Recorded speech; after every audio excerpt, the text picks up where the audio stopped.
Our weight onto our left foot, we step right foot forward, chest here over toes. We did our 1, 2, 3, which was 1, 2, and we just rotated. And we found we all got to about 3/4 of the way around. And when we did that, we're letting everything come into the midline of our body. My legs are starting to dance together, and I'm using my shoulder rotation. I'm using my right lat, really thinking about that to make that happen. So we did that both sides. Left, 1, 2.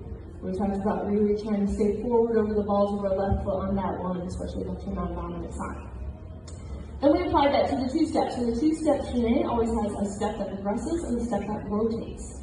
So we started with an outside turn with our right foot. So we took a step of progression, right side forward, and then we did our 1, 2, 3, and we did our rotation that closed our feet, and we pointed our foot out at 3/4, so at 9 o'clock here, ready to go on our next turn. So then we did that to the left. We would take a step forward, our first quick. We practiced with our 1, 2, 3. I don't know if I don't give you that when you're dancing, unfortunately. Close your feet, left foot out. I'm like at 3 o'clock now, ready to go. So when you're doing that, you can do a step of progression first, step of rotation, that's your inside turn.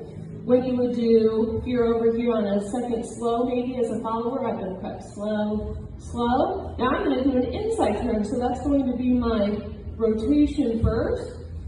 I still find that same position. I take a step of progression, and then maybe I go on to my next pattern, and that's it. Thank you.